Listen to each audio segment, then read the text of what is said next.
Well, we're going to be hearing the voice of Brian Scott Lipton. I do apologize. We ran a little long with the previous interview, but we're very excited to talk to this theater critic. He's a writer for Cititour and Theater Pizzazz and Theater News Online. He's also the former editor-in-chief of Theater Mania. Brian Scott Lipton. First of all, I can't see how you're doing, but how have you been holding up these past couple of crazy weeks? It's been a little difficult. We're lucky that our part of New York hasn't really been affected by the protests and the riots. But as you know, anybody living in New York during a pandemic, it's a little more challenging than usual. I'm in the suburbs, but I can completely imagine. But you've been healthy and yes, I have a little bit of a cold, I think, today, but that's it. It should only be just a cold. I'm sure it is. So, Brian, who's been at this game about as long as I have, I think. 32 years. What was it? Do you remember the first show you ever reviewed?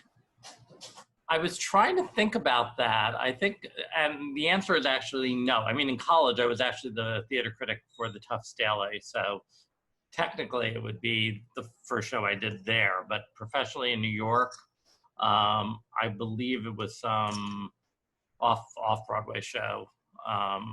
Probably when there was still theaters on the Upper East Side, because my first major journalism job was as the founder of the Upper East Side Resident, and I did some theater reviewing, although Leonard Jacobs was my main critic.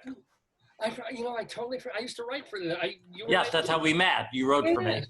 I didn't even remember, but we're running a little behind, so I do want to have Scott Lipton weigh in on a couple of questions that we're asking our critic friends on this 16th annual Broadway special. For example, your favorite shows that did get to open this past season. Okay, well, I think the most extraordinary thing I saw all season, surprisingly, was David Byrne's American Utopia. I found that, I've not been a huge Talking Heads fan. I was aware of him. I've met David a few times. But I thought the sheer theatricality of how he presented his music and a couple of other people, the musicians were amazing. The choreography of Annie B. Parson was astounding. And it managed to be both feel-good and thought-provoking. And I think that's sort of a rarity in theater. On a more conventional front, although not at all conventional, all Hosanna's 2 Pulitzer Prize winner Michael R. Jackson for A Strange Loop at Playwrights Horizon, which was the most innovative and honest, and I think in many ways groundbreaking musical that I've seen on any stage in many years.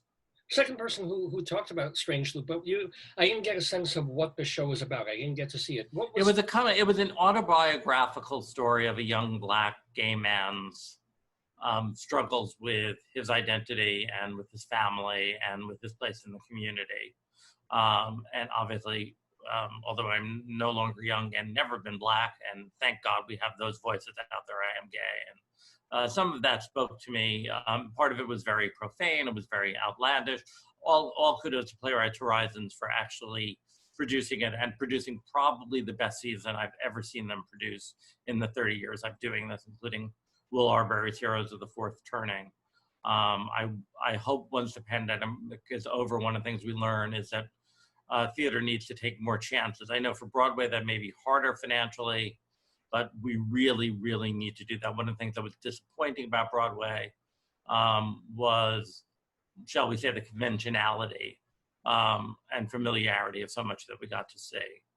Segueing into that, but I know we're at time. The one Broadway show I really want to play is The Sound Inside by Rapp. A bit of a departure for him. I think Mary Louise Parker gave to me the most remarkable performance of the season, and I say that doubly because I actually had read the script and interviewed Mary Louise before I saw the show, and what I saw on stage was so different than what I had read. It made me rethink everything I had read. And to David Cromer, a director I've always admired, what he did in creating the visual world of that space, especially on the oversized stage of Studio 54. We're talking about a play that really would have benefited from a 99-seat house. And in a 1,000-seat house, he was able to make it just as intimate and compelling.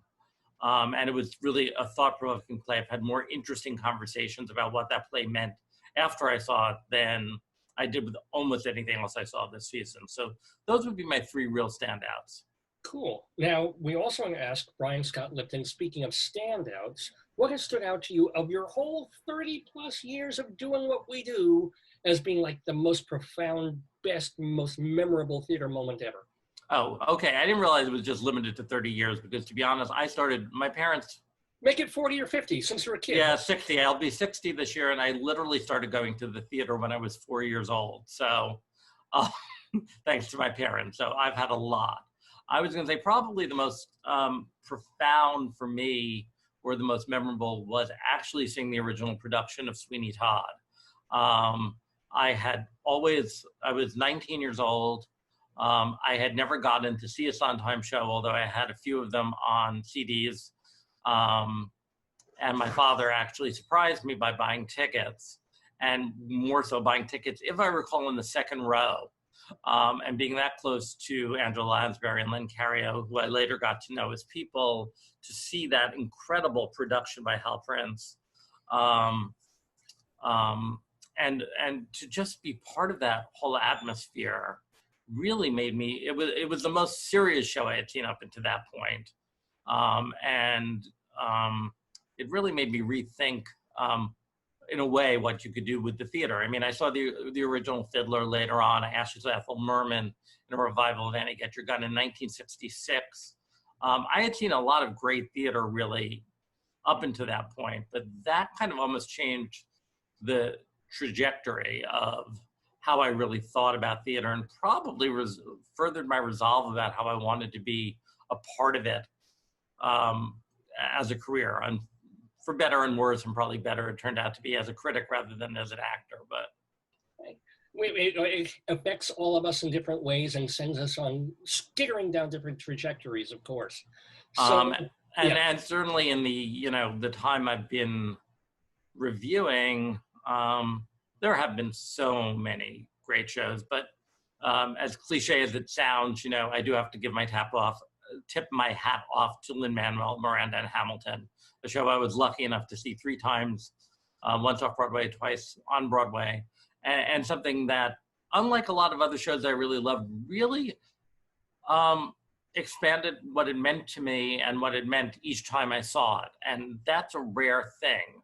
There are a lot of shows I've seen 2 or 3 times and they were very similar experiences, but Hamilton was very different every time, because I could see different pieces of the puzzle. I could see the care that was put into every performance. I saw only the original cast all 3 times. Wow. So, I mean, I could see the performance, the staging. Tommy Kail is a genius. Andy Blankenbuehler's choreography was remarkable. David Corn's set was simple, but not simplistic. And of course, what it had to say about America is even more timely now. And I know when it gets aired on the Disney Channel on July 3rd, I believe, even though I don't have the Disney Channel, but I'll get to it. If you haven't seen it, see it. If you have seen it, try to see it again. Wow. Big ups there for Hamilton, of course, from our friend Brian Scott Lipton. And of course, you'll be reviewing again once theater begins at 6. I certainly hope so. Well, yeah, we all do. Cititour.com, Theater Pizzazz, and also New York Theater News / Theater News Online. Those are the places. Yes, and I am grateful to all my employers for their support of me over the years. Knock wood, and going forward too. So I wish you great health. I thank you so much for participating in our special. Thank you for having me, David, and I'm glad you're well. Likewise. Stay well. Bye-bye, man. Thank you.